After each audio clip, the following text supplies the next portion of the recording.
నేను క్లియర్గా చెప్పింది అదే అండి.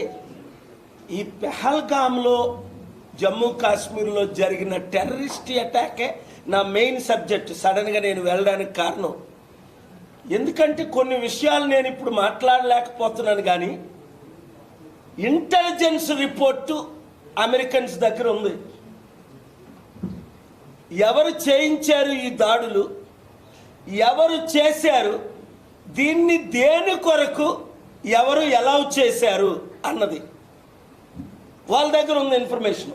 మీరు చూడండి, టర్కీలో ఒక సౌదీ వాషింగ్టన్ పోస్ట్ జర్నలిస్ట్ని కొన్ని సంవత్సరాల క్రిందట సౌదీ ఎంబసీలోనే ముక్కలు చేసేశారు,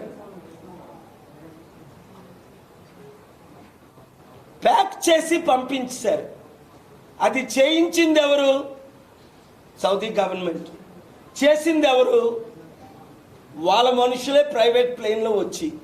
ఇంత ఇన్ఫర్మేషన్ ఇచ్చినా ట్రంప్ మాత్రం, ప్రపంచం అంతా దాన్ని ఖండించింది, కానీ ట్రంప్ మాత్రం ఆ సౌదీకే బిలియన్స్ ఆఫ్ డాలర్స్ తీసుకొని సౌదీని కాపాడాడు. అంటే వాడు ఎంత పెద్దోడైనప్పటికీ, నా మిత్రులు అయినప్పటికీ, రాజకీయ కుట్రలు ఏంటంటే డబ్బుతో ఎవరినైనా కొనియొచ్చు.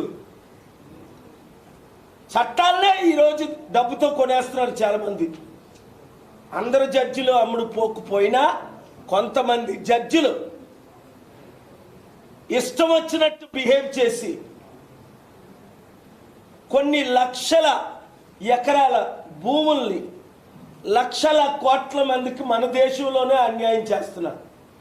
ఆ ఇన్ఫర్మేషన్ అంతా ఫైల్స్ అయిపోయి కనుక ఇప్పుడు కొన్ని విషయాలు మరలా 2 వారాల తర్వాత నా మీటింగ్లన్నీ అయిపోయిన తర్వాత నేను వీలైతే అమెరికా నుంచే మాట్లాడతాను. ఇప్పుడు జరిగిన మీటింగ్లన్నీ చాలా సీక్రెట్గా జరిగా, అయినప్పటికీ చాలామందికి తెలిసింది ఇంటెలిజెన్స్ రిపోర్ట్స్ ఉన్నాయని.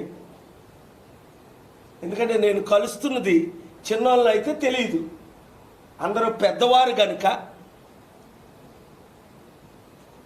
నార్మల్గా నేను ఫోటోలు తీసుకోను, కానీ వాళ్ళే 10లో 9 మంది సెల్ఫీలు తీసుకున్నారు నవ్వుకుంటూ, చాలా కాలం తర్వాత నేను వచ్చానని.